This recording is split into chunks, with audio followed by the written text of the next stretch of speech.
பேசும் தெய்வம் நீ, பேசாத கல்லோ மரமோ நீரல்ல, பேசும் தெய்வம் நீ. பிதாவே, எங்களுடன் பேசும் வார்த்தை எங்களுடைய ஆவிக்குரிய வாழ்க்கைக்கும் சரீர வாழ்க்கைக்கும் அது மிகவும் ஆண்டவரே ஆசீர்வாதமா இருக்க உதவி செய்தாலும் வழி நடத்தும் தலைகளை நீக்குங்க. இயேசு நாமத்தில் பிதாவே, ஆமென், ஆமென். ஹல்லேலூயா, ஹல்லேலூயா. கர்த்தர் நல்லவர். இந்த நாளில் கூட ஒரு வேத பகுதியை நம்ம வாசிக்க கேட்கலாம். இன்னைக்கு என்ன தலைப்பு அப்படின்னா, தீமைகள் நன்மையாக மாறும். ஆதியாகமத்தின் புஸ்தகம் 50ஆம் அதிகாரம் 20வது வசனத்தை நாம் வாசிக்க கேட்கலாம். ஆதியாகமம் 50:20வது வசனம். நீங்கள் எனக்கு தீமை செய்த நினைத்தீர்கள், தேவனோ இப்பொழுது நடந்து வருகிறபடியே வெகு ஜனங்களை உயிரோடு காக்கும்படிக்கு அதை நன்மையாக முடிய பண்ணினார். ஆமென், அல்லேலூயா. இங்கே வேதம் சொல்கிறது, நீங்கள் எனக்கு தீமை செய்ய நினைத்தீர்கள், தேவனோ இப்பொழுது நடந்து வருகிறபடியே வெகு ஜனங்களை உயிரோடு காக்கும்படிக்கு அதை நன்மையாக முடிய பண்ணினார். ஆமென் சொல்லாமா? இந்த வார்த்தையை யார் சொல்றாங்க அப்படின்னா, யோசேப்பு என்கிற ஒரு மனிதனுடைய வாழ்வில் அவர் பார்த்தீங்கன்னா அவருடைய சகோதரர்களை பார்த்து சொல்றாரு, நீங்க எனக்கு என்ன செஞ்சீங்க? தீமை செய்ய நினைச்சீங்க, ஆனா கடவுள் எனக்கு என்ன செய்யல, இந்த தீமையை ஆமா தீமையாக வைக்கிறபடிக்கு அந்த தீமையை எனக்கு நன்மையாக மாற்றினார். ஆமென் சொல்லாமா? அல்லேலூயா. இந்த யோசேப்புடைய வாழ்க்கையில இந்த சகோதரர்கள் எப்படிப்பட்டதான தீமைகளை செய்தாங்க அப்படின்னா, ஆதியாகமத்தின் புஸ்தகத்துல 37ஆம் அதிகாரத்தை திருப்பிக் கொள்ளுங்க. 37ஆம் அதிகாரம், அந்த அதிகாரத்துல பாத்தீங்கன்னா யோசேப்புடைய வாழ்க்கை சம்பவம் காணப்படுகிறது. அதுல பார்க்கும்போது இந்த யோசேப்பு யாக்கோபுக்கு மகனாக இருக்கிறாரு. இந்த யாக்கோபு பார்த்தீங்க சொன்னா தன்னுடைய யாக்கோபுக்கு 12 பிள்ளைங்க. இதுல 11வது பிள்ளை யோசேப்பு. இந்த பிள்ளையுடைய வாழ்வில் பார்த்தீங்கன்னா 17 வயதுல ஒரு தரிசனத்தை பார்க்கிறாரு. 37ஆம் அதிகாரம் 5ஆம் வசனத்தை நீங்க வாசிக்கும் பொழுது, யோசேப்பு ஒரு சொப்பனம் கண்டு, யோசேப்பு ஒரு சொப்பனம் கண்டு அதை தன் சகோதரருக்கு அறிவித்தான். தன் சகோதரருக்கு அறிவித்தான். அது நிமித்தம் அவனை இன்னும் அதிகமாக பகைத்தார்கள். யோசேப்புக்கு ஒரு சொப்பனம் வந்தது, ஒரு தரிசனம் வந்தது. இந்த தரிசனத்தை கொடுத்தவர் யாருன்னா ஆண்டவராகிய இயேசு. அல்லேலூயா. என்ன தரிசனம் அப்படின்னா 7ஆம் வசனத்திலிருந்து வாசிக்கும் பொழுது, நாம் வயலில் அறுத்து அரிகளை கட்டி கொண்டிருந்தோம், அப்பொழுது என்னுடைய அரிக்கட்டு நிமிர்ந்திருந்தது, உங்கள் அரிக்கட்டுகள் என் அரிக்கட்டுகளை சுற்றி வணங்கி நின்றது என்றான். அல்லேலூயா. ஆண்டவர் ஒரு தரிசனத்தை கொடுக்குறாரு. என்னன்னா, ஒரு வயலில் இருக்கிறது போலவும் அரிக்கட்டுகள் எல்லாம் பார்த்தீங்கன்னா, ஆமா 12 பிள்ளைங்கன்னு சொன்னேன் இல்லையா, அது போல இந்த ஒவ்வொரு பிள்ளைக்கும் ஒவ்வொரு அரிக்கட்டாக 12 அரிக்கட்டுகள் சுற்றி இருக்கிறது. அதில் யோசேப்புக்கு நேராக இருக்கிற அந்த அரிக்கட்டுக்கு முன்னாடி எல்லா அரிக்கட்டுகளும் பார்க்குற வேளையில அது சுற்றி வணங்கி நிற்கிறது. ஆமான்னு சொல்லாமா? இவருடைய அரிக்கட்டோ நிமிர்ந்திருந்தது. இந்த யோசேப்புடைய வாழ்வில் தேவன் கொடுத்த ஒரு தரிசனம், எல்லாரும் உனக்கு முன்பாக பணிவாங்க, நீ வந்து அவனுக்கு முன்பாக நிமிர்ந்து நிற்ப அப்படிங்கிற ஒரு பெரிய தரிசனத்தை, நடக்க போற ஒரு பெரிய ஒரு காரியத்தை யோசேப்புக்கு தரிசனமாக முன்கூட்டியே சொல்றாரு. இப்போ இந்த தரிசனத்தை பெற்றுக்கொண்ட யோசேப்பு ரொம்ப சந்தோஷப்பட்டு தன் அண்ணன்கிட்ட வந்து சொல்லும்போது, சகோதரர்கிட்ட வந்து சொல்லும்போது, அவங்க எல்லாம் என்ன செஞ்சாங்க அப்படின்னா, யோசேப்பு என்ன செஞ்சாங்க? அதிகமா பகைச்சாங்க. ஆமான்னு சொல்லாமா? என்னது நீ மட்டும் நல்லா இருக்கிறது, நாங்க வந்து உன்னை வணங்குறதா அப்படி சொல்லி அவங்களுக்குள்ள ஒரு பொறாமை. ஏன் யோசேப்பு மட்டும் இந்த தரிசனம் கொடுத்தாரு? ஏன் 12 பிள்ளைகளுக்கும் கொடுக்க வேண்டியது தானே ஆண்டவர் அப்படின்னா, ஆண்டவர் ஏன் யோசேப்பு கொடுத்தார் அப்படிங்கிறத 2ஆம் வசனத்துல பாருங்க. 37ஆம் அதிகாரம் 2ஆம் வசனம். 17 வயதிலே தன் சகோதரனுடனே ஆடுகளை மேய்த்து கொண்டிருந்தான். அந்த இளைஞன் பில்காள் சில்பாள் என்னும் தகப்பனுடைய மறுமனையாட்டிகளின் குமாரரோடு இருந்து அவர்களுடைய துன்மார்க்கத்தை தன் தகப்பனுக்கு சொல்லி வருவான். இந்த யோசேப்புக்குள்ள ஒரு எண்ணம் இருந்து, ஒரு குணம் இருந்தது. என்ன அப்படின்னா, தன்னுடைய சகோதரர்கள் பார்த்தீங்கன்னா துன்மார்க்கமாய் என்ன செய்வாங்கன்னா நடப்பாங்க, சில விதமான தவறுகளை செய்வாங்க. ஆனா யோசேப்பு அப்படிப்பட்ட தவறுகளை அவர் என்ன செய்கிறது இல்லை. ஆனா நான் தான் தவறு செய்யாம இருக்கிறேன், அவங்க எப்படின்னா போட்டு அப்படி விடல, அவங்க செய்கிற அந்த பாவத்தையும் அவர் கண்டித்து உணர்த்தினாரு. அது மட்டும் இல்லாம தன் தகப்பங்கிட்டையும் வந்துட்டு சொன்னாரு, பாவிங்க இப்படிப்பட்ட தப்புலாம் செய்யறாங்க, அவங்களை என்ன செய்யுங்க, கண்டிக்கணும் அப்படி சொல்லி அந்த யோசேப்பு சொன்னாங்க. இப்போ ஒரு பக்கம் இந்த ஒரு காவமா இருந்தது. ரெண்டாவது அப்படி பார்த்தீங்கன்னா யோசேப்புக்கு தரிசனத்தை கொடுத்த ஆண்டவர், ஏன்னா அவன் பரிசுத்தமா நீதிமான வாழ்ந்ததுனாலதான் அவனை குறித்து ஒரு எதிர்கால திட்டத்தை ஆண்டவர் வைத்திருந்தார். ஆமான்னு சொல்லாமா? இன்னைக்கு நம்ம ஆண்டவருக்கு நம்ம நேர்மையா நடக்கும்போது நம்முடைய வாழ்க்கையில கர்த்தர் என்ன செய்வார்னா ஒரு திட்டத்தை வச்சிருப்பார். அதை ஒருவன் என்ன செய்ய முடியாது, தடுக்க முடியாது. ஆமென் சொல்லாமா? அல்லேலூயா. இன்னைக்கு நான் பரிசுத்தமா இருக்கிறேனே, நான் நல்லா ஜெபம் பண்றேனே, நான் ஆலயத்துக்கு போகிறேனே, நான் கர்த்தருக்காக நான் நிற்கிறேன்னு சொல்லி நினைக்கிற நம்முடைய வாழ்க்கையில கர்த்தர் நமக்கு வாழ்க்கையில் ஒரு திட்டத்தை வைத்திருக்கிறார். ஒரு ஆசீர்வாதத்தை வைத்திருக்கிறார். ஆமென் சொல்லாமா? யோசேப்புடைய அரிக்கட்டுகள் நிமிர்ந்திருந்தது என்கிற அந்த தரிசனம் ஒரு வாழ்க்கையில கர்த்தர் செய்ய போற மிகப்பெரிய மகத்தான காரியங்களை குறித்து வெளிப்பாடு. ஆமென் சொல்லாமா? அல்லேலூயா. அல்லேலூயா சொல்லாமா? தரிசனம் சொல்றாரு 12 அரிக்கட்டு இருக்குது.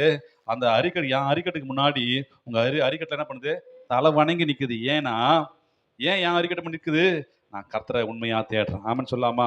துன்மார்க்கமாய் ஜீவிக்கனுடைய வாழ்வுல அவனுக்கு முன்னாடி கர்த்தர் தலை உயர்த்துவார். அல்லேலூயா சொல்லாமா? ஒருவேளை நம்முடைய வாழ்க்கையில சில பிரச்சனைகள் வரலாம். ஆனா கர்த்தர் அவனுக்கு முன்னாடி நம்ம உயர்த்த வல்லவரா இருக்கிறார். ஆமென் சொல்லாமா? அல்லேலூயா. 37ஆம் அதிகாரம் 18ஆம் வசனத்துல பாருங்க. இப்படி சொன்ன பின்பு இவங்க சகோதரர்லாம் ஆடு மேய்க்க போயிட்டாங்க. இப்ப அப்பா என்ன சொல்றாருன்னா, நீ போய் என்ன பண்ணு, உன் சகோதரர்லாம் சரியா ஆடு மேய்க்கிறாங்களா பார்த்துட்டு வா, அவங்கள போய் கவனிச்சுட்டு வா, அவங்களுக்கு கொஞ்சம் ஆகாரத்தை கொடுக்குறேன், கொண்டு போய் என்ன பண்ணு பார்த்துட்டு வான்னு சொல்லி அவளை விசாரிக்க அனுப்புறாரு. அனுப்புற வேலையில என்ன நடக்குது அப்படின்னா, வாசி கேட்கலாம். 18வது வசனம். அவர்கள் ம். அவனை தூரத்தில் வரக்கண்டு ம். அவன் தங்களுக்கு சமீபமாய் வரும் முன்னே அவனை கொலை செய்யும்படி சதி யோசனை பண்ணி ஹல்லேலூயா. இப்போ யோசேப்பு அண்ணன்களை பார்க்கறதுக்காக வராங்க. அப்போ அவங்க அண்ணனுங்க என்ன சொல்றாங்க அப்படின்னா, யோசேப்பு தூரத்துல வருவதை பார்த்துட்டு அவன் தங்களுக்கு சமீபமா வருவதற்கு முன்னாடி அவன் நம்ம என்ன செய்யலாம்? கொலை செய்யலாம். நம்ம என்ன செய்யலாம்? அவனை கொலை செய்யலாம். அல்லேலூயா சொல்லாமா? இவனை கொலை செய்வதற்கு திட்டம் பண்ணாங்க. இவனை கொலை செய்கிறது என்பது என்னன்னா, இவனை மாத்திரமல்ல, இவனுக்கு கொடுக்கப்பட்ட தரிசனத்தையும் சேர்த்து கொலை செய்வதற்கு திட்டம் பண்ணாங்க. ஆண்டவர் நம்முடைய வாழ்க்கையில சில விதமான காரியங்களை செய்வேன்னு சொல்லி அவர் நினைத்திருக்கலாம், முன் குறித்து வைத்திருக்கலாம். இதை அறிந்த பிசாசு என்ன செய்வான்? அதை சிதைப்பதற்கு, அதை மாற்றுவதற்கு பல வகையில் என்ன செய்வான்? சதி யோசனை பண்ணுவான். ஆமென் சொல்லாமா? சில நேரங்கள்ல இப்போ யோசேப்பை கொலை செய்ய யார் எழும்பினது? அவங்க வீட்டில் இருக்கிறவங்க தான். அல்லேலூயா சொல்லாமா? சில நேரங்களில் நம்முடைய சரீரமே நமக்கு விரோதமா என்ன செய்யும்? நம்முடைய ஆசைக்கு விரோதமா எழும்பி நிற்கும். கர்த்தரை திருளுக்கோ ஒரு நன்மையும் குறைபடாதுன்னு ஆண்டு சொல்றாரு. அப்போ நம்ம கர்த்தரை தேடலாம்னு நினைக்கும் போது நம்முடைய சரீரம் என்ன பண்ணோம்? இன்னும் கொஞ்சம் தூங்கட்டும், இன்னும் டயர்டா இருக்குது, இன்னும் நம்ம என்ன பண்ணலாம்? இந்த வேலையை பார்க்கலாம், அதை பார்க்கலாம்னு நம்முடைய சரீரம் என்ன பண்ணுது? நம்மளை அந்த ஜெபத்தில் கலந்து கொள்ளப்படிக்கு, அந்த ஜெபத்தில் உட்காரப்படிக்கு, தேவனை தேடப்படிக்கு என்ன பண்ணுதுன்னா இடையூறு பண்ணுது. ஆமென் சொல்லாமா? அப்போ நம்முடைய ஆசீர்வாதத்தை தடை செய்யறது யாரு? நம்முடைய சரீரமாகிய வீடு. அல்லேலூயா சொல்லாமா? நம்முடைய வீடு தான் நமக்கு என்னவா இருக்குது? சத்துரு. வீடு என்பது நம்ம சரீரத்தை குறிக்க நம்முடைய ஆலயம் தேவன் தங்குற அந்த வீடு அன்றைய நேரங்களில் தேவன் தங்கக்கூடபடிக்கு தடை செய்கிறது. அல்லேலூயா சொல்லாமா? இங்க பாருங்க, இந்த யோசேப்பை கொலை செய்வதற்கு அவனுடைய சகோதரர்கள் சதி யோசனை பண்ணாங்க. ஆமென். அல்லேலூயா. தொடர்ந்து வாசிக்கும் பொழுது இந்த யோசேப்பை என்ன செஞ்சாங்க அப்படின்னா, வாசிக்க கேட்கலாம். 19ஆம் வசனம். ஒருவரை ஒருவர் நோக்கி இதோ இதோ சொப்பனக்காரன் வருகிறான். சொப்பனக்காரன் என்னது? தரிசனக்காரன். தரிசனம் பார்த்தவன் வரான்பா. என்ன தரிசனம் பார்த்தவன் வரான்? அரிக்கட்டு. ஆமா, இவன் அரிக்கட்டு மட்டும் தான் நிக்க போகுது. நம்ம அரிக்கட்டெல்லாம் அவனை வணங்குறது போல தரிசனம் கண்டானே, அந்த தரிசனக்காரன் வரான். நம்ம என்ன செய்ய போறோம் அவனை? 2ஆம் வசனத்துல, நாம் அவனை கொன்று இந்த குழிகளில் ஒன்றிலே அவனை என்ன செய்யலாம்? போடலாம். ஆமென். நம்ம என்ன செஞ்சிடலாம்? அவனை கொலை செஞ்சிடலாம். தரிசனத்தை கொலை செஞ்சிடலாம். அவன் வாழ்க்கையில் அவனை குச்சி வச்சிருந்த திட்டங்களை கொலை செஞ்சிடலாம்னு சொல்லி என்ன செய்யறாங்க? சகோதரர்கள் யோசிக்கிறாங்க. இப்போ ஒரு கேள்வி கேட்கிறேன். இந்த யோசனை யாரால் வந்திருக்கும்? இவங்களுக்குள்ள இருக்கிற அந்த யோசனை யாரால் வந்திருக்கும்? பிசாசினால் வந்திருக்கும். அல்லேலூயா. ஏன்னா இவனை குறித்து ஒரு மிகப்பெரிய திட்டம் இருக்கிறது. அல்லேலூயா சொல்லாமா? அல்லேலூயா. யோசேப்பை குறித்து ஒரு மிகப்பெரிய தரிசனம் இருக்கிறது. இந்த இந்த ஜனத்தை, இந்த சந்ததியை காப்பாற்றுவதற்கு யோசேப்பு கொண்டு தான் தேசத்தை, இந்த சந்ததியை ஆஸ்வதிக்க வேண்டும், காப்பாற்ற வேண்டும் என்கிற ஒரு மிகப்பெரிய நோக்கத்தை, திட்டத்தை பிசாசு அறிஞ்சிருந்த பின்னால அவங்க சகோதரர் மூலமாக இவனை கொலை செஞ்சிடணும் அப்படி சொல்லி என்ன பண்றாங்க? யோசிக்கிறாங்க. அப்படி யோசித்து என்ன செய்யறாங்க அப்படின்னா திட்டம் போடுறாங்க. தொடர்ந்து அந்த வசனங்களை வாசித்து வருவோம். ஒரு துஷ்ட மிருகம் அவனை பட்சித்தது என்று சொல்லுவோம் வாருங்கள், அவனுடைய சொப்பனங்கள் எப்படி முடியும் பார்ப்போம் என்றார்கள். ரூபன் அதை கேட்டு அவனை அவர்கள் கைக்கு தப்புவித்து அவனை அவன் தகப்பனிடத்திற்கு திரும்பவும் கொண்டு போக மனதுள்ளவனாய் அவர்களை நோக்கி, அவனை கொல்ல வேண்டாம், நீங்கள் ரத்தம் சிந்தலாகாது, நீங்கள் அவன் மேல் கை வையாமல் அவனை வனாந்தரத்தில் உள்ள இந்த குழியிலே போட்டுவிடுங்கள் என்று சொல்லி இவ்விதமாய் ரூபன் அவனை அவர்கள் கைக்கு தப்புவித்தான். தொடர்ந்து வாசிப்போம். யோசேப்பு தன் சகோதரத்தில் சேர்ந்த போது யோசேப்பு உடுத்தி கொண்டிருந்த பல வர்ண அங்கியை என்ன செஞ்சாங்க? அவர்கள் கழற்றினார்கள். நீங்க யோசேப்பு பார்த்தீங்கன்னா, நல்ல பல வர்ண கலர் கலரா கலர் கலரா உடைய அந்த உடைய போட்டுக்கொண்டு, அவங்க அண்ணன்கிட்ட வரும்போது இந்த ட்ரெஸ் என்ன செய்றாங்க அவங்க, உரிந்து, கிழித்து என்ன செஞ்சுட்டாங்க, அவன தூக்கி 24 வசனத்துல அவன எடுத்து அந்த அந்த குழியிலே குழியில் போட்டார்கள். அது தண்ணீர் இல்லாத வெறுங்குழியா இருந்தது. ஆமென். சில பிசாசு பாருங்க, இவங்க தூக்கி போட்டாங்க, கொஞ்சம் தண்ணி இருக்கிற குழியிலாவது போடக்கூடாதா? தண்ணி இல்லாத வெறுங்குழி. சில நேரங்கள்ல நம்முடைய வாழ்க்கையில பார்த்தீங்கன்னா, வெறுமையாவே இருக்கும். என்ன நடந்தாலும், அ எதுவுமே நம்ம வாழ்க்கையில எப்படி இருக்கு, அ எதுவுமே இல்லாதது போலவே இருக்கும். எவ்வளவு சம்பாதிச்சாலும், எவ்வளவு இது பண்ணாலும் வெறுமையான ஒரு நிலைகள். ஆமென் சொல்லாமா? இந்த யோசேப்புடைய வாழ்க்கையில அவனுடைய வஸ்திரம் கிழிக்கப்பட்டது. அல்லேலூயா சொல்லாமா? அவமானம். அது மாத்திரமல்ல, வெறுமையான ஒரு சூழ்நிலை. இன்னைக்கு நம்முடைய வாழ்க்கை கூட அநேக நேரங்கள்ல பிசாசு இப்படிப்பட்ட காரியங்களை செய்யலாம். ஆனா இது நிரந்தரம் அல்ல. ஆமென். சத்துரு குழியில அழித்து விடலாம்னு சொல்லி நினைச்சான். ஆனா கடவுள் விடுவாரா? கடவுளுடைய திட்டம் இருக்குது, தரிசனம் இருக்குது, கர்த்தர் விட்டுருவாரா? விடமாட்டார். அல்லேலூயா சொல்லாமா? வானமும் பூமியும் ஒழிஞ்சாலும் என் வார்த்தைகள் ஒரு நாளும், ஆனா ஆண்டு சொன்னாரு, எல்லாம் கட்டுகளும் எல்லாம் உனக்கு முன்பாக தலை வணங்குன்னு சொல்லி. ஆனா இங்க பார்த்தீங்கன்னா, இவனை தூக்கி என்ன செய்றாங்க? குழியில தூக்கி போடுறாங்க. சாகடிக்க பார்க்குறாங்க. இந்த தரிசனம் நிறைவேறுமா? அல்லேலூயா. நம்மளா இருந்தா என்ன பண்ணுவோம்? என்னடா இது, நம்ம நீதிமானா வாழ்ந்தது தப்பா? ஜெபம் பண்ணது தப்பா? இவ்வளோ போராட்டத்தை அனுபவிக்கிறேனே! என் வஸ்திரம் போச்சே, அவமானம். இன்னொரு பக்கம் தூக்கி வெறுங்குழியில போட்டாங்க. அல்லேலூயா. ஒரு கேள்வி கேட்கிறேன். குழியில இவங்க இருந்தாங்க இல்லையா? இது நல்லதா கெட்டதா? உங்கள தூக்கி வெறுங்குழியில தூக்கி போட்டா உங்களுக்கு நல்லதா? வேதனை படுவோம்ல. யோசேப்புக்கும் அந்த வேதனை இருந்தது. ஆனா அவருக்கு யோசேப்புக்குள்ள ஒரு எண்ணம் இருந்தது. இன்னைக்கு நான் எந்த சூழ்நிலை போனாலும் சரி, கர்த்தர் என்னை விடுவிப்பார். ஏனென்றால் எனக்கு அவர் வாக்கு பண்ணியிருக்கிறார். ஆமென். அல்லேலூயா. வாக்கு பண்ணியிருக்கிறார். இந்த சூழ்நிலைகள் நிச்சயமாக மாறும். ஆமென். தொடர்ந்து பார்த்தீங்கன்னா, யோசேப்ப தூக்கி குழியில தூக்கி போட்டாங்க. நடந்தது என்ன அப்படின்னா, இப்போ அவங்கலாம் சாப்பிட உட்கார்ந்து கொண்டிருக்கும் பொழுது, அந்த பக்கமா பார்த்தீங்கன்னா, இஸ்மவேலர்கள் வியாபாரிகள் வராங்க. அவங்களுடைய வேலை என்னன்னா, அநேக பொருட்கள ஒரு தேசத்திலிருந்து கொண்டு வந்து இன்னொரு தேசத்துல கொண்டு போய் என்ன பண்ணுவாங்க, விற்பாங்க. விற்பனை செய்றது தான் அவங்களுடைய வேலை.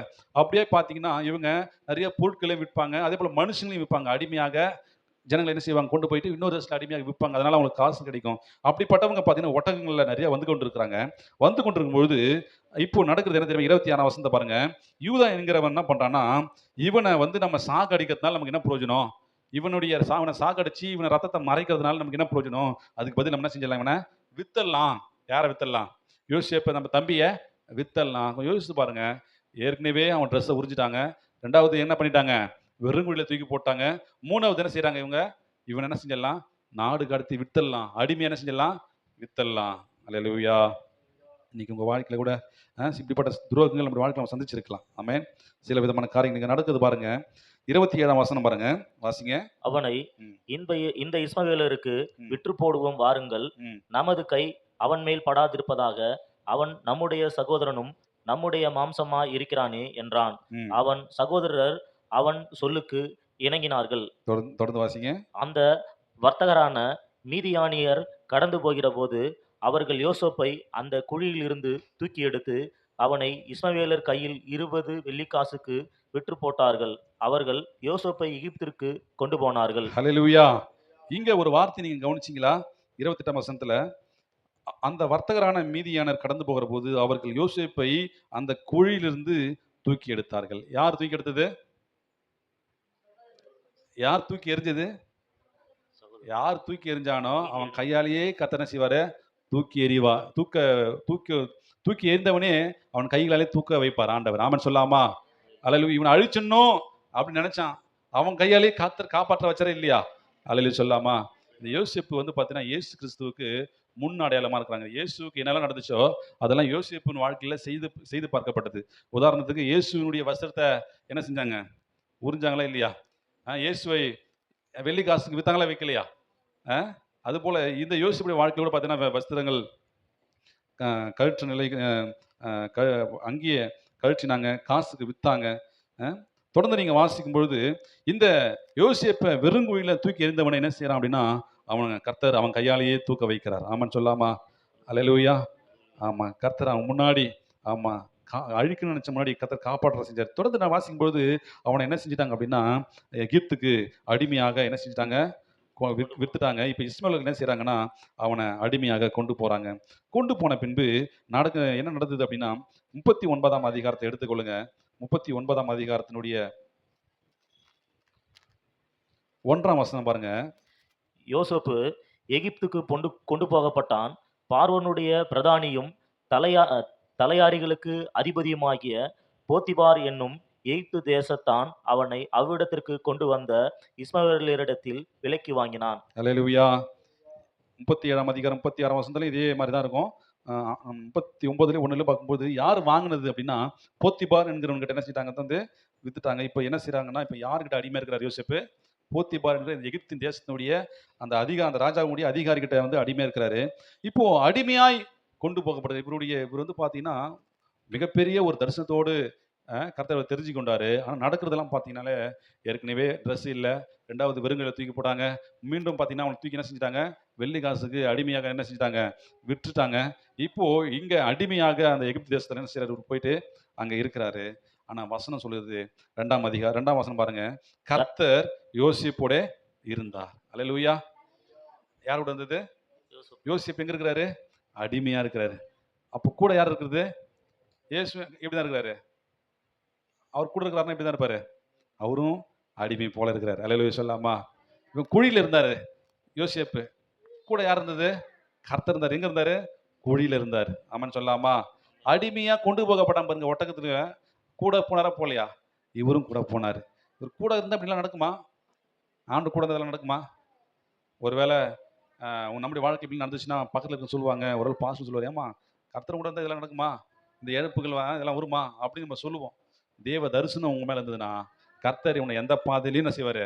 நடத்துவாரு. ஆனா இந்த பாதைகள் நிரந்தரமானது கிடையாது. ஆமென். வெறுங்குழி நிரந்தரம் இல்ல. அல்லேலூயா. இந்த எகிப்துல அடிமையா போறாரு. இதுவும் நிரந்தரமா இருக்குன்னு நினைக்கிறீங்களா நீங்க? அல்லேலூயா. இவருக்கு நான் இத வாசிக்கும்பொழுது பார்த்தீங்கன்னா, இப்போ யோசேப்பு குழியில இருக்கிறாரு. அந்த வழியா இஸ்மவேலர் வராங்க. இஸ்மவேலர் வந்தது நல்லதா கெட்டதா? அப்படின்னா நல்லது. அதனால தான் இவங்க என்ன செஞ்சாங்க? வித்துட்டாங்க. ஒருவேளை ஒரு வாரம் கழிச்சு வந்திருந்தாங்கன்னா, செத்து போயிருப்பான். அல்லேலூயா. கர்த்தர் பாருங்க எல்லாத்தையும் பார்த்தீங்கன்னா அப்படியே ஒரு டைம் டேபிள் மாரி அவர் போட்ட திட்டம் அப்படி நடந்துகிட்டே இருக்குது. ஆமென் சொல்லாமா? ஒருவேளை இவங்க இந்த இஸ்மவேலுக்கு முன்னாடி ஒரு நாள் முன்னாடியோ, இல்ல ஒரு நேரத்துக்கு முன்னாடியோ போயிருந்தாங்கன்னா, இவனை வாங்கியிருக்க மாட்டாங்க. அல்லேலூயா. கர்த்தர் எங்கேயோ இருந்த இந்த யோசேப்ப எகிப்துக்கு கொண்டு போவதற்காகவே இந்த காரியங்கள் எல்லாம் அனுமதிச்சாரு. புரிஞ்சவங்க ஆமென் சொல்லுங்க பார்ப்போம். ஆமென். 2ஆம் வசனம் பாருங்க. கர்த்தர் யோசேப்போடு இருந்தார். அவன் காரிய சித்தி உள்ளவனானான். அவன் எகிப்தினாகிய தன் எஜமானுடைய வீட்டிலே இருந்தான். கர்த்தர் அவனோடு இருக்கிறார் என்றும், அவன் செய்கிற யாவையும் கர்த்தர் வாய்க்க பண்ணுகிறார் என்றும் அவன் எஜமான் கண்டபொழுது 4ஆம் வசனத்துல பாருங்க. யோசேப்பிடத்தில் தயவு வைத்து அவனை தனக்கு ஊழியக்காரனும் தன் வீட்டுக்கு விசாரணைக்காரனும் ஆக்கி தனக்கு உண்டான யாவற்றையும் அவன் கையில கொடுத்தான். ஆமென். இவன் கையிட்டு செய்யும்போது கர்த்தர் அதை ஆஸ்வதிக்கிறார். அல்லேலூயா சொல்லாமா? நம்மளா இருந்தா, ஐயோ நான் இவ்வளவு தேவனா இவ்வளவு இருந்தா என்ன இப்படி அடிமையா என்ன ஆக்கிட்டீங்களா ஆண்டவரே, இனிமே நான் உன்னை தேட மாட்டேன், வணங்க மாட்டேன், ஜெபம் பண்ண மாட்டேன், சர்ச்சுக்கு போக மாட்டேன் அப்படின்னு சொல்லுவோம் நம்ம. ஆனா இவர் பாத்தீங்கன்னா எந்த நிலையில இருந்தாலும் கர்த்தரை தேடுகிறதுல அவர் விடல. அதனால தான் கர்த்தர் கூடவே இருந்தாரு. இவர் என்னெல்லாம் செஞ்சாரோ கர்த்தர் அதெல்லாம் ஆசீர்வதித்தார். ஆமென் சொல்லாமா? அல்லேலூயா. தொடர்ந்து வாசிக்கும்போது 5ஆம் வசனத்தை வாசிங்க பிரதர். அவனை தன் வீட்டுக்கு தனக்கு உண்டான எல்லாவற்றிற்கும் விசாரணைக்காரனாக்கினது முதற்கொண்டு கர்த்தர் யோசேப்பின் நிமித்தம் அந்த எகிப்தியின் வீட்டை ஆசீர்வதித்தார். அல்லேலூயா. வீட்டிலும் யோசேப்பின் நிமித்தம் யார் ஆசீர்வதித்தாரு? அந்த எகிப்தினுடைய அந்த போத்திபார் வாங்கி வந்தான் பாத்தீங்களா அடிமையாக, அவனுக்கு ரொம்ப சந்தோஷம். இந்த அடிமை வாங்கினதுல இருந்து என் வீடு ஆஸ்வதிக்கப்பட்டிருக்கிறது. ஆமான்னு சொல்லாமா? அந்த அடிமைனால ஆஸ்வாதம் கிடையாது. அந்த அடிமை கூட யார் இருக்கிறது? ஆண்டவர் இருக்கிறதுனால தான் கர்த்தர் யோசேப்பின் நிமித்தம் அந்த எகிப்தின் வீட்டை ஆசீர்வதித்தார். வீட்டிலும் வெளியிலும் அவனுக்கு உண்டானவைகள் எல்லாவற்றிலும் கர்த்தருடைய ஆசீர்வாதம் இருந்தது. ஆமென். இன்னைக்கு உங்களுடைய வாழ்க்கையில நீங்க ஆசீர்வாதமா இருக்கீங்களா? ஆமென். ஆசீர்வாதமா நம்ம இருக்கிறது தேவனுடைய சித்தம். நம்ம ஆசீர்வாதமா இருந்தாதான் தேவன் நாம நம்ம மூலமா மகிமைப்படும். அல்லேலூயா. நீங்க ஆசீர்வாதமா இல்லைன்னா தேவன் நம்ம மகிமைப்படுமா? நீங்க ரொம்ப தரித்திரத்துல வியாதியில கடந்தீங்கன்னா ஆண்டவர் நம்ம மகிமைப்படுமா? இல்ல. நம்ம இஸ்ரவேலை ஆசீர்வதிப்பதே கர்த்தருக்கு பிரியம். நீங்க ஆசீர்வாதமா இருந்தீங்கன்னா உங்களை கொண்டு அநேகரை கர்த்தர் ஆசீர்வதிப்பார். அல்லேலூயா சொல்லாமா? அல்லேலூயா. யோசேப்பு அடிமையா போனார் எகிப்துக்கு. ஆனா யோசேப்பின் அந்த அவனுடைய கர்த்தருடைய நிமித்தமா யோசேப்பு நிமித்தமா அந்த எகிப்து தேசத்தை அந்த வீட்டாரை கர்த்தர் ஆசீர்வதித்தாரு. தொடர்ந்து வாசிக்கும்போது என்ன நடந்தது அப்படின்னா, கொஞ்ச நாள் போன பின்பு இவன் பார்த்தீங்கன்னா அந்த போத்திபாருடைய வீட்டுக்கு போனான் இல்லையா, அவனுடைய மனைவி என்ன செஞ்சுட்டாங்கன்னா, யோசேப்பு மேல ஒரு தவறான எண்ணம் கொண்டு இவனை எப்படியாவது என்ன பண்ணிடணும், என் கூட தப்பு பண்ண வைக்கணும்னு சொல்லி அவனுக்கு என்னென்னவோ இது பண்ணாங்க. ஒரு நாள் அவன் தனியா வீட்டுல வேலை செஞ்சுட்டு இருக்கும்போது அந்த அம்மா தனியா இருக்கும்போது என்ன செஞ்சிட்டாங்கன்னா, உள்ள வந்தான் பாருங்க. இன்னைக்கு என் கூட என்ன சொல்லி தப்பு பண்ணாதான் அவனை விடுவேன்னு சொன்ன ட்ரெஸ்ஸை பிடிச்சாங்க பாருங்க. இவன் என்ன செஞ்சிட்டான், தன் பரிசுத்தை காத்துக்கொள்ள இவன் என்ன செஞ்சிட்டான், அதை விட்டுட்டு ஓடிவிட்டான். அல்லேலூயா. வாய்ப்புகள் கிடைச்சும் அவன் என்ன செய்யல? தவறு செய்யல. காரணம் வசனம் சொல்கிறது 9ஆம் வசனத்துல பாருங்க. 8ஆம் வசனம் 7ஆம் வசனம் 8ஆம் வசனம் 9ஆம் வசனம் வாசிக்கலாம். அவனோ சில நாள் சென்ற பின்பு சில நாள் சென்ற பின் ம், அவனுடைய எஜமானின் மனைவி ம். யோசேப்பின் மேல் கண் போட்டு, என்னோடே சயனி என்றாள். அவனோ தன் எஜமானுடைய மனைவியின் சொல்லுக்கு இணங்காமல் அவளை நோக்கி, இதோ வீட்டிலே வீட்டில் என்னிடத்தில் இருக்கிறவைகளில் யாதொன்று யாதொன்றைக் குறித்தும் என் ஆண்டவன் விசாரியாமல் தமக்கு உண்டான எல்லாவற்றையும் என் கையில் ஒப்பித்திருக்கிறார். இந்த வீட்டிலே என்னிலும் பெரியவன் இல்லை. நீ அவருடைய மனைவியாயிருக்கிறபடியால் உன்னைத் தவிர வேறொன்றையும் அவர் எனக்கு விலக்கி வைக்கவில்லை. இப்படி இருக்க நான் இத்தனை பெரிய பொல்லாங்குக்கு உடன்பட்டு தேவனுக்கு விரோதமாய் பாவம் செய்வது எப்படி என்றார். அல்லேலூயா. இந்த யோசிப்பு சொல்றாரு, இப்படி இருக்க நான் இத்தனை பெரிய பொல்லாங்குக்கு உடன்படுவது எப்படி? தேவனுக்கு விரோதமா பாவம் செய்வது எப்படி? அவர் சொல்றாரு, என் எஜமானுக்கு நான் உண்மையாக இருக்கணும். 2வது என் தேவனுக்கு விரோதமா நான் எப்படி பாவம் செய்தேன். என் ஆண்டவர் என் கூட இருக்கிறாரு. என்னை பார்த்துக்கிட்டே இருக்கிறாரு. ஸோ எனக்கு கொடுக்கப்பட்ட இந்த கொஞ்சத்துல நான் உண்மையா நான் இருக்க விரும்புறேன். நான் பரிசுத்தமா இருக்க விரும்புறேன்னு சொல்லி இந்த வாலிப வயசுல அவர் பார்த்தீங்கன்னா, தனக்கு அந்த பாவத்தை விட்டு அவர் என்ன செய்றாருன்னா, விலகி ஓடுகிறாரு. தொடர்ந்து வாசிக்கும்போது இப்படி 11ஆம் வசனத்துல வாசிக்கும்பொழுது, இப்படி இருக்கும்போது ஒரு நாள் தன் வேலையை செய்கிறதற்கு வீட்டுக்குள் போனான். வீட்டு மனிதர் ஒருவரும் இல்லை. அப்பொழுது அவனுடைய வஸ்திரத்தை பற்றி பிடித்து, என்னுடைய சயனி என்றால், அவனோ தன் வஸ்திரத்தை அவர் கையில விட்டு வெளியே ஓடி போனான். அல்லேலூயா. ஏற்கனவே வஸ்திரத்தை இழந்த அனுபவம். இங்க பார்த்தீங்கன்னா மறுபடியும் ஆமா. பிசாசு பாருங்க, இவனுடைய குறித்து வைத்த திட்டங்களை எப்படியாகலாம் பண்ணிடணும், அழிச்சிடணும். அல்லேலூயா. இன்னைக்கு நம்முடைய வாழ்க்கையில கூட நம்முடைய ரட்சிப்பின் வஸ்திரத்தை பறிப்பதற்கு பிசாசு என்ன செய்றான்? எத்தனையோ காரியங்களை செஞ்சு கொண்டிருக்கிறான். ஆமென். நம்ம ஒரு நாளும் நம்முடைய வஸ்திரத்தை என்ன செய்யக்கூடாது? இழந்து போகக்கூடாது. நம்முடைய வஸ்திரத்தை இழந்தாலும் ரட்சிப்பின் வஸ்திரத்தை இழந்து போகக்கூடாது. இவர் சொல்றாரு, என் ரட்சிப்பை நான் ஒரு நாள் இழந்து போக மாட்டேன். இந்த வஸ்திரம் போனா பரவாயில்லன்னு சொல்லி என்ன செய்றாரு? அவர் அந்த இடத்தை விட்டு அந்த இடத்தை விட்டு விலகி ஓடி போறாரு. இப்போ இப்படி நடந்த உடனே என்ன நடக்குது அப்படின்னா, இவர் செய்யாத குற்றத்துக்கு அவங்க மனைவி என்ன செஞ்சிட்டாங்கன்னா, இப்ப வெளியே போகும்போது இவர் வெளியே ஓடினார் பாருங்க. அப்படியே ஐயோ இந்த இவன் யோசிப்பு என்ன பண்ணிட்டான், என்கிட்ட வந்து என்ன கெடுக்க பார்த்துட்டான் அப்படி சொல்லி என்ன செஞ்சிட்டாங்க, பொய் புகார் கொடுத்து இவனை என்ன செஞ்சிட்டாங்கன்னா சிறையில தள்ளிட்டாங்க. நீங்க வாசித்தீங்கன்னா 20ஆம் வசனம் பாருங்க. 19ஆம் வசனம் 20ஆம் வசனம். உங்களுடைய வேலைக்காரன் உம்முடைய வேலைக்காரன் எனக்கு இப்படி செய்தான் என்று தன் மனைவி தன்னோடே சொன்ன வார்த்தைகளை அவனுடைய எஜமான் கேட்டபோது அவனுக்கு கோபம் உண்டது. யோசேப்பின் எஜமான் அவனை பிடித்து ராஜாவின் கட்டளையால் காவலில் வைக்கப்பட்டவர்கள் இருக்கும் சிறைச்சாலையிலே அவனை ஒப்புவித்தான். ஹல்லேலூயா. இங்க பாத்தீங்கன்னா சிறைச்சாலையில என்ன செஞ்சிட்டாங்க, யோசேப்பு கொண்டு போயிட்டு போட்டாங்க. செய்யாத குற்றத்துக்கு என்ன செய்யறாரு இவரு? தண்டனை அனுபவிக்கணும். யோசித்து பாருங்க, உங்க வாழ்க்கையில நீங்க ஒரு தப்பே செய்யல, எந்த ஒரு தப்பும் செய்யாத போது நீங்க அந்த அந்த செய்யாத தப்புக்கு தண்டனை கிடைச்சா நீங்க எப்படி உணர்வீங்க? உங்களால சும்மா வாயாலேயாவது நம்ம என்ன பண்ணுவோம்? பேசி தீர்த்துருவோம். நடா இது இப்படி இருக்கு அப்படின்னு. நீங்க இந்த புஸ்தகம் நீங்க வாசித்து வரும்பொழுது ஒரு இடத்துல கூட யோசேப்பு கடவுளை முறுமுறுத்ததாகவோ, கடவுளை வந்து கேள்வி கேட்டதாகவோ, கடவுளை வந்து திட்டதாகவோ எங்குமே கிடையாது. நீங்க வாசித்தீங்கன்னா யோசேப்பு மாதிரி ஒரு அற்புதமான ஒரு மனிதர். இயேசுவும் இதே போல தான் பாருங்க. எவ்வளவு பிரச்சனைல அவர் வாயை திறவாத ஆட்டுக்குட்டியை போல இருந்தார்ல. அல்லேலூயா. எவ்வளவு பிரச்சனை எவ்வளவு வந்து எதை குறிச்சும் என்ன செய்யல அவரு? பேசவே இல்ல.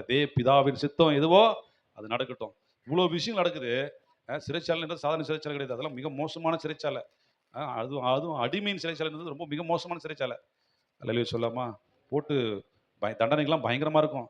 ஆனாலும் எனக்கு எது நடந்தாலும் சரி, என் ஆண்டவர் என்னை குறிச்சு வச்ச திட்டங்கள்ல நான் ஒரு நாளும் என்ன செஞ்சிட மாட்டேன், தவறி விட மாட்டேன்னு சொல்லி அவர் உறுதியா இருந்தார். ஆமென்.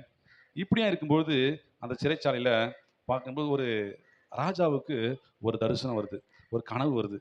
என்ன கனவு அப்படின்னா 41ஆம் அதிகாரத்தை நீங்க வாசிக்கும் பொழுது 4ஆம் வசனத்திலிருந்து 7ஆம் வசனம் வரைக்கும் வாசிக்கும்போது அந்த 41லேருந்து வாசிக்கும்போது பார்த்தீங்கன்னா இந்த ராஜாவுக்கு கனவு வருது. 2 விதமான கனவு வருது. ஒரு கனவு பார்த்தீங்கன்னா ஒரு 7 பசுகள் என்ன செய்யுதுன்னா நதியிலேருந்து எழும்பி வந்து ஒரு நதி ஓரத்தில் இருக்கிற 7 பசுகள் பார்த்தீங்கன்னா ரொம்ப அவலட்சணமா ரொம்ப ஒரு ஆம், ஆம், மெலிந்து போயிருக்கிற அந்த பசுக்கள் என்ன செய்யுதுன்னா பட்சித்து போடுகிறது. 2வது முறை பார்த்தீங்கன்னா தூங்குறாரு. மறுபடியும் பார்த்தீங்கன்னா ஒரு கனவு வருது. ஒரு 7 கதிர்கள் பார்த்தீங்கன்னா ஓங்கி வளருது. அதுக்கு அதில் பக்கத்தில் பார்த்தீங்கன்னா ஒரு 7 கதிர்கள் பார்த்தீங்கன்னா தீந்து போனதும் பதறாக இருக்கிறதான கதிர்கள். இப்படி இருக்கும்பொழுது அந்த சாவியான கதிர்கள் செழுமையும் நிறைவான அந்த 7 கதிர்கள் என்ன செய்யுதுன்னா விழுங்கி போடுன்னு சொல்லி இப்படி 2 விதமான கனவுகளை பார்க்குறாரு. அவர் தூக்கம் கலைஞ்சு போச்சு. அல்லேலூயா. இப்போ யோசேப்பு எங்க இருக்கிறாரு? சிறைச்சாலையில் இருக்கிறாரு. இந்த சிறைச்சாலையில் வந்தது நல்லதா கெட்டதா அப்படின்னா நல்லது. ஆமென். ஏன்னா அந்த போத்திபார் வீட்டில் இருக்கும்போது அங்கிருந்தா தரிசனம் நிறைவேறாது. சிறைச்சாலைக்கு வந்தால் தான் நிறைவேறும். அல்லேலூயா. யோசிச்சு பண்ணிச்சுக்கலாம். ஆஹா நல்லா கஷ்டப்பட்டதுக்கு நல்லா போத்திபார் வீட்டில் நல்லா வந்துட்டு நல்லா அடக்கலம் கட்சி நினச்சிருக்கலாம். ஆனால் அது இல்லை தேவ திட்டம். இதை காட்டிலும் மேலான ஒரு இடத்த ஆண்டு வச்சிருக்கிறார். அல்லையில சொல்லாமா. தொடர்ந்து வாசிக்கும்போது இப்போ இந்த தரிசனத்துக்கு இந்த சொப்பனத்துக்கு விளக்கம் தெரியல. தூக்கம் கெட்டு போச்சு. ராஜாவுக்கு கனவு வந்தது. நல்லது கெட்டதா நல்லது. அல்லேலூயா. நான் சொல்றேன், கர்த்தர் உன்னை உயர்த்தணும்னா யார் தூக்கத்தையும் கெடுப்பார். ஆமென். உன்னை ஆஸ்வதிக்கணும்னா யார் தூக்கத்தையும் கெடுப்பார். ஆமென் சொல்லாமா. அல்லேலூயா. உனக்கு விரோதமாக சிலர் செயல்படுறாங்களா? உனக்கு சில விதமான நன்மைகளை கொடுக்கணும். அதை கொடுக்காம தடை செய்கிறாங்களா? கவலைப்படாதீங்க, கர்த்தர் அவங்க தூக்கத்தை கெடுப்பார். உனக்கு கொடுத்தாதான் உன் தூக்கமே வரும். ஆமென். அல்லேலூயா சொல்லாமா. இப்போ 8ஆம் வசனத்தை வாசிக்கும்போது காலமே எழுந்து என்ன செய்யறாருன்னா எல்லா மந்திரவாதிகளையும் கூப்பிட்டு, நான் ஒரு தரிசனத்தை பார்த்தேன், நீங்க என்ன செய்யணும், அந்த தரிசனம் அந்த சொப்பனத்துக்கு அந்த அர்த்தத்தை சொல்லணும் அப்படின்னு சொல்றாங்க. இவங்களும் என்ன பண்றாங்கன்னா பாக்குறாங்க, ஒன்றும் சொல்ல முடியல. இதுக்கு இடையில பாத்தீங்கன்னா சிறைச்சாலையில இவங்க கூட யோசிச்சு கூட இருந்த ஒரு 2 அரண்மனையில் வேலை செஞ்சவங்க இருந்தாங்க. அவங்க பாத்தீங்கன்னா ஒரு சொப்பனம் காணும்போது யோசிப்பு அந்த சொப்பனத்துக்கு கரெக்டாக விளக்கம் சொன்னாரு. அதே போலவே அந்த அதிகாரிகள் நடந்தது. இப்போ அந்த அதிகாரிகள் என்ன செய்றாங்கன்னா, யோசேப்பை குறித்து சொல்றாங்க. நாங்க சிறைச்சாலையில இருக்கும்போது நாங்க ஒரு கனவு கண்டோம். அந்த கனவுக்கு ஒருத்தன் ஒரு பதில் சொன்னான். அதே போல எங்க வாழ்க்கையில நடந்துச்சு. ஒருவேளை நம்ம என்ன செய்யலாம், அவனை கொண்டு வந்தவன இந்த கனவுக்கு அர்த்தம் கேட்கலாமான்னு சொல்லி கேட்கும்பொழுது, அப்ப ராஜா சொல்றாரு, அவனை என்ன செய்யுங்க, வர சொல்லுங்க. உடனே அவன் வந்து என்ன செய்யறான் அப்படின்னா, ராஜாவினுடைய அந்த கனவுக்கு விளக்கம் சொல்ல ஆரம்பிக்கிறான். நீங்க வாசிக்கும்பொழுது 15வது வசனம் 16வது வசனம் பாருங்க. 15வது வசனம். பார்வோன் யோசேப்பை நோக்கி, ஒரு சொப்பனம் கண்டேன், அதன் அர்த்தத்தை சொல்ல ஒருவரும் இல்லை. நீ ஒரு சொப்பனத்தை கேட்டால் அதன் அர்த்தத்தை சொல்லுவாய் என்று உன்னை குறித்து கேள்விப்பட்டேன் என்றான். அப்போது யோசேப்பு பார்வோனுக்கு பிரிவுத்தரமாக, நான் அல்ல, தேவனே பார்வோனுக்கு மங்களகரமான உத்தரவு அருளி செய்வார் என்றான். இப்படி சொல்லி அந்த சொப்பனத்துக்கு என்ன செய்யறாருன்னா விளக்கம் கொடுக்குறாரு. அது பெரிய ஒரு சம்பவம். அதுக்கு பார்த்தீங்கன்னா விளக்கம் ரொம்ப சரியா கொடுத்துட்டாரு. அவருக்கு அந்த ராஜாவுக்கு ரொம்ப சந்தோஷமாயிடுச்சு, நம்பிக்கை வந்தது. என்ன அந்த கனவுக்கு அர்த்தம் அப்படின்னா, ஒரு 7 வருஷம் பார்த்தீங்கன்னா நல்ல ஒரு செழுமையான ஒரு ஆசீர்வாதமா இருக்கும். அடுத்தது பார்த்தீங்கன்னா ஒரு 7 வருஷம் மிகவும் பஞ்சம் வரும். அப்போ அந்த பஞ்சத்தினால இந்த 7 வருஷம் வந்த எல்லா ஆசீர்வாதமும் சுத்தமா ஒண்ணுமில்லாம போகி இந்த தேசமே மிகப்பெரிய பஞ்சத்துல உண்டாகும். அப்படி சொல்லி அந்த கனவுடைய அர்த்தத்தை அவர் சொல்லும்பொழுது அந்த ராஜா ரொம்ப சந்தோஷப்பட்டு அவனை வந்து வாழ்த்துறாரு. 38ஆம் வசனத்துல பாருங்க. அப்பொழுது பார்வோன் தன் ஊழியக்காரரை நோக்கி, தேவ ஆவியை பெற்ற இந்த மனுஷனை போல வேறொருவன் உண்டோ என்று சொல்லி அந்த யோசேப்பை என்ன செய்யறாருன்னா, தேவன் இவை எல்லாவற்றையும் உனக்கு வெளிப்படுத்திருக்கிறபடினால் உன்னை போல விவேகமும் ஞானம் உள்ளவனும் வேறொருவரும் இல்லை. அதனால நீ என் அரண்மனைக்கு அதிகாரியாய் இருப்பாய். ஆமென். ஆண்டவர் ராஜாவுக்கு தூக்கத்தை கொடுத்து தூக்கத்துல சொப்பனத்தை கொடுத்து அந்த தூக்கத்தை கெடுத்து அந்த சொப்பனத்துக்கு ஒருவனும் அர்த்தம் சொல்லாம போனது ஒரு நல்லது தான். அதனால தான் யோசேப்பை கொண்டு என்ன செய்யறாரு, அந்த அர்த்தத்துக்கு விளங்க வைக்கிறாரு. அந்த சொப்பனத்துக்கு அவர் விளக்கத்தை கொடுத்த உடனே ராஜாவுக்கே ரொம்ப ஆச்சரியமானது. இந்த காரியத்தை நீ செய்யணும்னா நீ ஒரு ஆள் தான் செய்ய முடியும். இங்க இருக்கிறவங்க எல்லாம் என்ன ஆவியே, எல்லாம் பிசாசின் ஆவி கொண்டவனா இருக்கான், நீ மட்டும்தான் தேவ ஆவியை கொண்டவனா இருக்கிற அப்படின்னு சொல்லி அந்த இடத்துல அவனை அதிகாரியாக மாற்றினான். யோசித்து பாருங்க, யோசேப்பு எகிப்துக்கு எப்படி போனாரு? அடிமையா போனாரு. கை கட்டப்பட்ட நிலையில போனாரு. தலை குனிஞ்சு போனாரு. வஸ்திரம் இல்லாம போனாரு. ஆமென். ஆனா இப்போ இங்க நடக்கிறது என்ன அப்படின்னா 40ஆம் வசனத்துல பாருங்க, நீ என் அரண்மனைக்கு அதிகாரியா இருப்பாய். ஆமென். உன் வாக்கின்படியே என் ஜனங்கள் எல்லாரும் அடங்கி நடக்க கடவர்கள். சிங்காசனத்தில் மாத்திரம் உன்னிலும் நான் பெரியவனா இருப்பேன். எனக்கு சிங்காசனத்தை மட்டும் நான் தான் ஆளு. அதுக்கு அடுத்தது பார்த்தீங்கன்னா எல்லாமே வாங் கண்ட்ரோல் தான் இந்த எகிப்து தேசம் முழுவதும் அப்படி சொல்லி அந்த அதிகாரத்தை கொடுக்குறாரு. தொடர்ந்து பார்த்தீங்கன்னா 40ஆம் வசனத்துல, பின்னும் பார்வோன் யோசேப்பை நோக்கி, பார், எகிப்து தேசம் முழுமைக்கும் உன்னை அதிகாரியாக்கினேன் என்று சொல்லி பார்வோன் தன் கையிலே போட்டிருந்த தன் முத்திரை மோதிரத்தை கழற்றி அது யோசேப்பின் கையிலே போட்டு மெல்லிய வஸ்திரங்களை அவனுக்கு உடுத்தி பொன் சரப்பணியை அவன் கழுத்திலே தரித்து தன்னுடைய 2ஆம் ரதத்திலே அவனை ஏற்றினான். ராஜாவுக்கு அடுத்த வாகனம். அல்லேலூயா சொல்லாமா. நம்முடைய தேசத்தில் இருக்கிற பிஎம் பார்த்தீங்கன்னா ஒரு இடத்துல அவருக்கு தான் ரொம்ப அற்புதமான வண்டி. இப்போ அப்படிப்பட்ட ஒரு மனிதனுக்கு அடுத்தது பார்த்தீங்கன்னா அடுத்தது ஒரு வண்டி இருக்கு பார்த்தீங்களா, 2வது வாகனம், 2வது ஒரு காரு. அந்த அவர் போகிற வண்டி எப்படி இருக்கும் யோசிச்சு பாருங்க. சாதாரண காராக இருக்கும், பயங்கர சேஃப்டி இருக்கும், பயங்கர ஃபீச்சர்ஸ் இருக்கும். அப்படிப்பட்ட ஒரு மனிதன் பயன்படுத்தக்கூடிய தன்னுடைய அடுத்த வண்டியை யாரு கொடுக்குறாரு? அல்லேலூயா சொல்லாமா. அடிமையா கடந்தவனுக்கு, நடந்து வந்தவனுக்கு கர்த்தர் ரதத்தை கொடுக்குறாரு. ஆமான்னு சொல்லாமா. இன்னைக்கு உங்க வாழ்க்கையில சில காரியங்களை நீங்க அனுபவிக்கிறீங்களா? சில கஷ்டங்களை அனுபவிக்கிறீங்களா? சில போராட்டங்களை அனுபவிக்கிறீங்களா? அதெல்லாம் நன்மைக்கு தான். நான் எப்பொழுதுமே சொல்லுவேன், எனக்கு ஒரு விஷயம் நடக்குதுன்னா, அது தீமைக்கல்ல, நன்மைக்கு. ஆனா நம்ம என்ன பண்ணுவோம்? இப்படி நடக்குது, அப்படி நடக்குது, அப்படி நடக்குது. நம்ம என்ன பண்ணுவோம்? நெகட்டிவாவே பேசிட்டு இருப்போம். நடக்கிறது நெகட்டிவ் தான். இவங்க பேசுறது அதை விட பயங்கரமா நெகட்டிவா பேசுவாங்க. இதெல்லாம் நிரந்தரம் அல்ல. அல்லேலூயா சொல்லாமா? சங்கிலி நிரந்தரம் அல்ல. அடிமை நிரந்தரம் அல்ல. அவமானம், நிர்வாணம் நிரந்தரம் அல்ல. வசனம் சொல்லுது, இவனுக்கு என்ன செஞ்சாங்க? மெல்லிய வஸ்திரங்கள், ரொம்ப காஸ்ட்லியான ட்ரெஸ்ஸ கொடுத்தாங்க. ஏன் ட்ரெஸ் இங்க குடுக்கணும்? ஏன்னா எங்க ட்ரெஸ் இல்லாம வந்தவனோ அந்த இடத்துல கர்த்தர் என்ன செஞ்சாரு? அவனுக்கு வஸ்திரங்களை உடுத்தினார். எங்க ஆடையை இழந்தானோ, அந்த எகிப்துல தானே அந்த மனைவி என்ன செஞ்சாங்க? ட்ரெஸ் உருவினாங்க.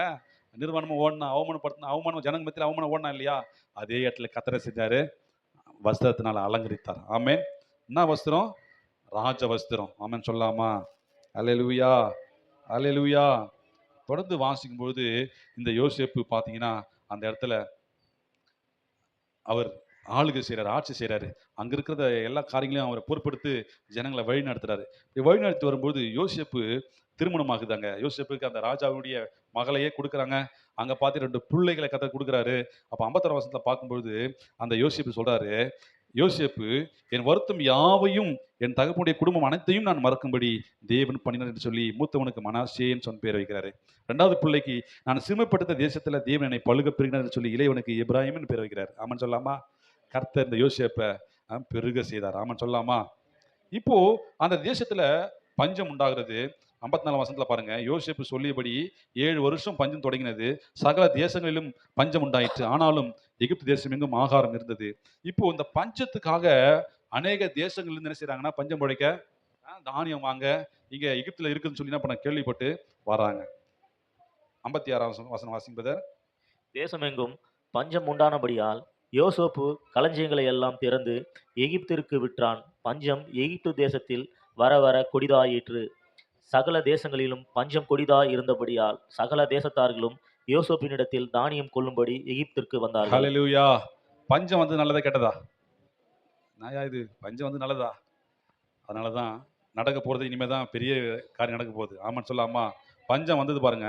இப்போ எல்லா தேசங்கள்ல இருந்து என்ன செய்றாங்கன்னா, இங்க எகிப்துக்கு வராங்க. யோசேப்பு கிட்ட தான் வந்து தானியம் வாங்குறதுக்கு வராங்க. அப்படி இருக்கையில இப்போ யாக்கோபும் அவனுடைய பிள்ளைகளும் அந்த ஊர்ல பார்த்தீங்கன்னா ரொம்ப கஷ்டப்பட்டுக்கிறாங்க. ரொம்ப கஷ்டப்பட்டுக்கிட்டு இருக்கிறாங்க. 42ஆம் அதிகாரத்துல 1ஆம் வசனத்துல வாசிக்கும்போது வாசிங்க பிரதர். எகிப்திலே ம். தானியம் உண்டு என்று யாக்கோபு அறிந்து தன் குமாரரை நோக்கி, நீங்கள் ஒருவருக்கொருவர் முகத்தை ஒருவர் பார்த்து கொண்டிருக்கிறது என்ன? எகிப்திலே தானியம் உண்டென்று கேள்விப்பட்டிருக்கிறேன். நாம் சாகாமல் உயிரோடு இருக்கும்படிக்கு நீங்கள் அவ்விடத்திற்கு போய் போய் நமக்காக நமக்காக தானியம் தானியம் கொள்ளுங்கள். கொள்ளுங்கள் என்றான். அப்படிங்கலாம் என்ன செய்யுங்க? எங்க போங்க? எகிப்துக்கு போங்க. நம்ம சாகாதபடிக்கு அங்க போய் தானியத்த வாங்கிட்டு வாங்கன்றார். இப்ப இவங்க எல்லாம் கிளம்பி வராங்க பாருங்க. வந்த உடனே இங்க யாரு இருக்குதுன்னா, யோசேப்பு இருக்கிறாரு.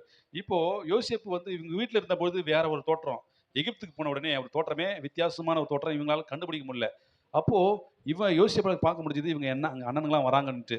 அப்போ என்ன செய்றாங்கன்னா, இந்த யோசேப்பு கிட்ட வந்தவங்க என்ன செய்றாங்க? தானியம் கொள்றதுக்கு வராங்க. வந்து கேட்கறாங்க, "ரொம்ப கஷ்டமா இருக்குது. நாங்க எவ்வளோ காசு வேணாலும் தரோம். எங்களுக்கு தானியம் குடுங்க." அப்படின்னு சொல்லி என்ன செய்றாங்க?